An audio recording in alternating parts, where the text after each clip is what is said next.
Hari ini kita bahas apa ya? Nah, pertanyaan yang bagus. Nah, jadi kalian tahu gak sih kalau dulu tuh Jerman pernah terbagi menjadi dua negara seperti Korea Selatan dan Korea Utara. Tahu sih, cuman nggak tahu detailnya. Kalau gue sih nggak tahu ya, soalnya gue masih bingung kok bisa jadi dua negara gitu, kok bisa ya? Kayak gue nggak kerja. Nah, jadi sejak tahun 1409 sampai 1990, Jerman terpisah menjadi dua negara. Ada Jerman Barat yang menganut sistem ekonomi kapitalis dan ada Jerman Timur yang menganut sistem komunis. Meski kedua Jerman terpisah, namun kedua Jerman memiliki keinginan yang kuat untuk bersatu kembali di masa depan. Hal ini ditunjukkan oleh Konrad Adenauer, singkatan dari Jerman Barat yang sebagai ibu kota Jerman Barat pada saat itu, karena dapat melumpuhkan semangat persatuan. Nah guys, jadi di video kali ini kita akan membahas sejarah dan fakta-fakta menarik mengenai kisah dua Jerman ini, September 1944.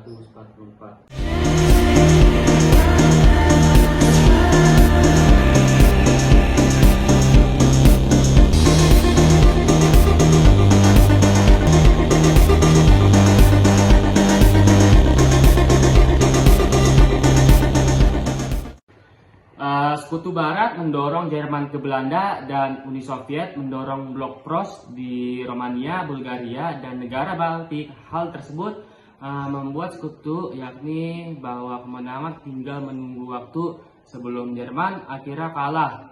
Mereka juga sadar akan pentingnya membahas rencana di Eropa. Setelah perang berakhir pada 12 September, terus protokol London ditandatangani, mereka juga setuju untuk membagi Jerman menjadi 3 bagian yang menduduki oleh Soviet, Amerika Serikat, dan Inggris Raya Firman, dibagi sesuai jumlah populasi sehingga 3 negara mendapatkan daerah dengan populasi yang sama. Sampai pembagian ini direvisi sebagai 2 kali, di mana Prancis diikut sertakan untuk mengelola zona menjadi 4 bagian dan Uni Soviet memberikan daerah yang termasuk dalam garis order Nice kepada Polandia, bahkan Satin, kota kelahiran Catherine, pada Agustus 1945.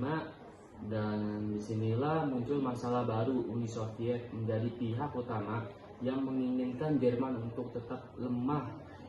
Uni Soviet berpendapat bahwa selain mengecilkan kemungkinan Jerman untuk kembali memulai perang di masa depan, paham komunis tentunya lebih cepat berkembang di negara lemah. Di sisi lain, sekutu Barat, terutama Amerika Serikat, ingin Jerman kembali menjadi negara yang kuat. Jerman adalah pemain penting dalam sejarah industri, dan sulit rasanya membayangkan pembangunan Eropa tanpa membangun Jerman. Kota-kota seperti Dortmund, Essen, serta Wales menjadi bukti betapa kuat dan pentingnya industri Jerman.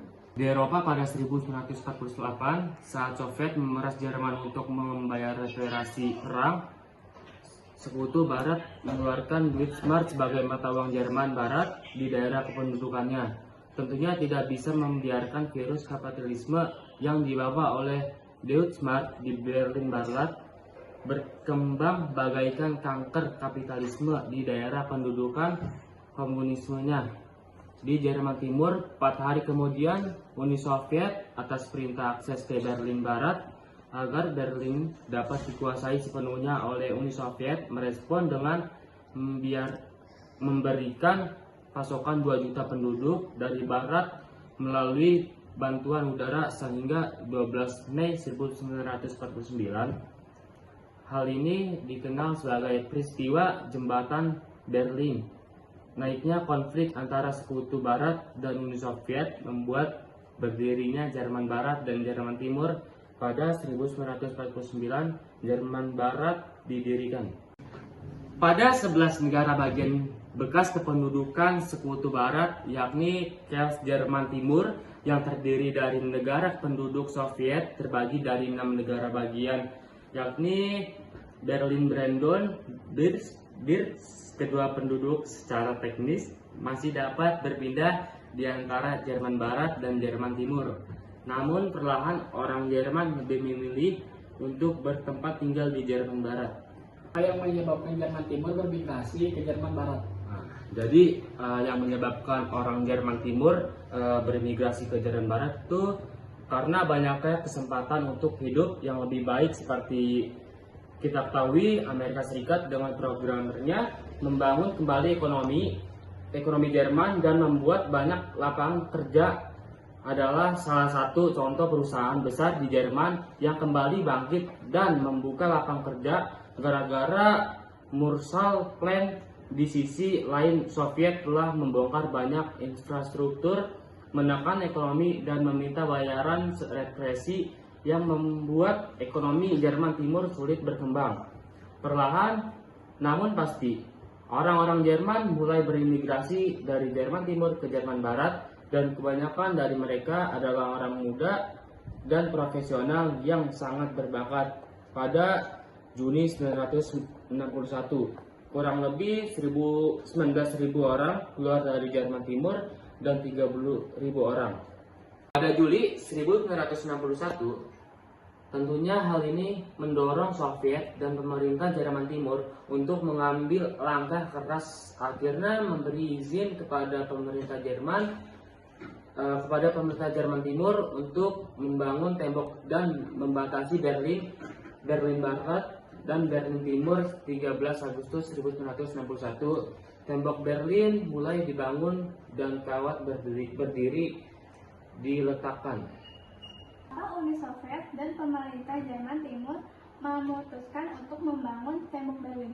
Nah, jadi pemerintah membangun tembok Berlin ini untuk mencegah orang kabur.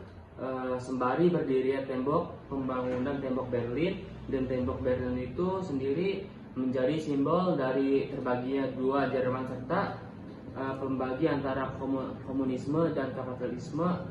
Rakyat Jerman menjadi korban akibat dari keputusan politik ini, akhirnya terpisah karena pembagian ini. Namun rakyat Jerman masih memiliki keinginan untuk bersatu kembali. Suatu hari nanti, sejak Jerman Barat dan Jerman Timur berdiri pada 1949, para politikus Jerman, terutama Jerman Barat, sudah mempersiapkan rencana panjang hal-hal yang harus dilakukan agar tetap membuka kemungkinan Jerman menjadi satu kembali di masa depan. Salah satunya adalah pemilihan ibu kota. Pada awalnya keadinda terkuat untuk ibu kota Jerman. Ibu kota Jerman Barat adalah kota Frankfurt selalu menjadi pusat ekonomi dan keuangan. Dalam sejarah dan dengan sejarah ini tentunya kota kelahiran penyair nasional Jerman Johann Wolf ini sudah memiliki infrastruktur yang memadai. Namun kontrak ada hampir Jerman Barat menolak ide Frankfurt sebagai ibu kota. Ada nomor berpendapat pendirian ibu kota di kota besar mengisyaratkan adanya kapital permanen yang akan menyulitkan persatuan Jerman kembali. Maka dari itu Bonn di negara bagian Nordrhein menjadi ibu kota, dan dari Jerman Barat ada nomor menegaskan ibu kota utama Jerman tetaplah Berlin, dan kota kelahiran Ludwig van Beethoven ini hanya berfungsi sebagai tempat interim penempatan fasilitas. Pemerintah federal Jerman Barat harus membayar 10 miliar euro selama 10 tahun demi membangun Bonn menjadi ibu kota interim. Hal ini tersebut dipandang worth it demi bersatunya Jerman di kemudian hari. Uniknya, para penduduk Jerman Timur tetap berjuang untuk pergi ke Jerman Barat. Produk Jerman Barat juga seringkali membantu dan dalam upaya kabur mereka, seorang tentara Jerman Timur yang bernama Konrad Humann melompat beruji besi membatasi Berlin Timur dan Barat pada 15 Agustus 1961. Saat tembok Berlin masih dibangun, polisi Jerman Barat pun kemudian langsung mengamankan orang yang kabur dari Jerman Timur ke Barat. Disebut sebagai pelaku dari Republik Flag atau dasar si Republik. Namun mereka tetap berusaha sekuat tenaga agar kedua kaki mereka menginjak Jerman Barat. Selanjutnya mereka menginjak Jerman Barat, bahkan polisi Jerman Timur dan stasiun tidak bisa melukai mereka.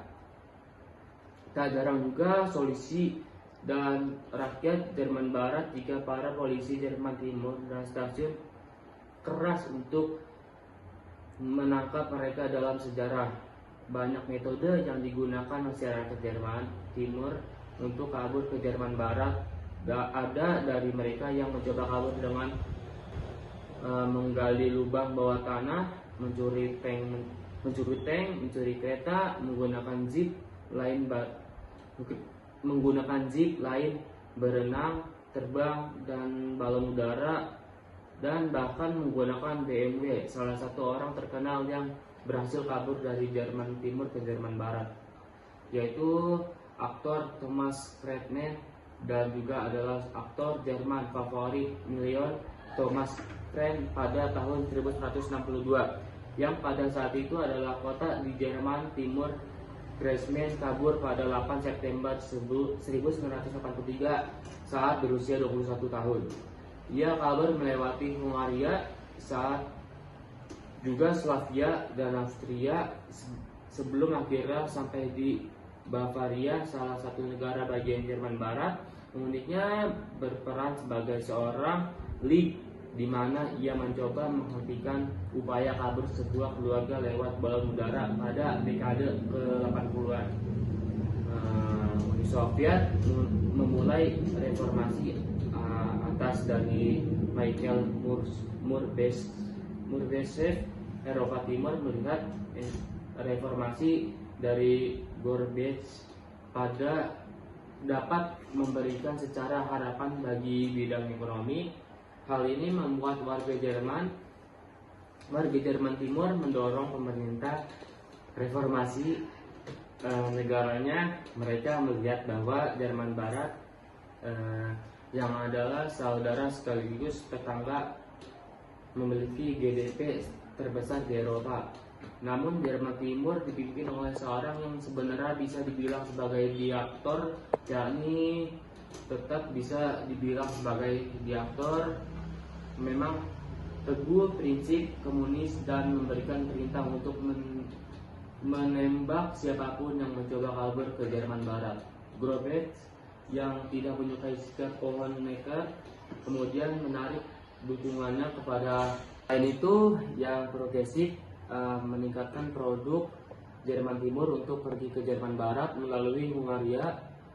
Dua hal ini memberikan tekanan pada Honecker karena membuatnya tidak memiliki pengaruh yang besar seperti dulu.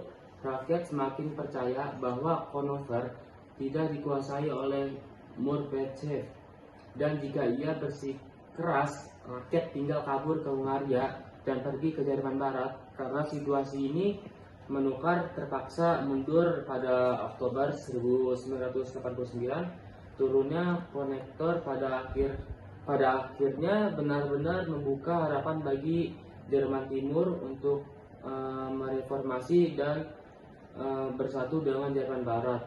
Pemimpin Jerman Timur setelah Honecker, yakni Egon Krenz, meyakini bahwa tetap bersikeras mempertahankan perbatasan bukanlah hal yang populer dan relevan. Di zaman Gorbachev, Trans mencoba pendekatan lain yang menurutnya akan sangat menguntungkan kedua pihak rakyat. Senam dan Jerman Timur tetap bisa bertahan, mengusulkan agar Jerman Timur memperbolehkan rakyatnya berkunjung ke negara lain, terutama Jerman Barat, selama mereka mempunyai paspor dan visa secara efektif. Aturan ini akan diimplementasikan pada 10 November 1989. Halo, perkenalkan nama saya Muhammad Ahmad Kesbudi. Di sini saya sebagai podcaster. Perkenalkan, nama saya Muhammad Ijal Ramadan. Saya Nadia. Di sini kami sebagai bintang tamu. Hai guys, perkenalkan nama saya Dona Oktaviani Kusumo sebagai transkrip. Perkenalkan, nama saya Landa Kuredi sebagai kameramen. Saya Bunga Mira Azalia Waramena sebagai editor.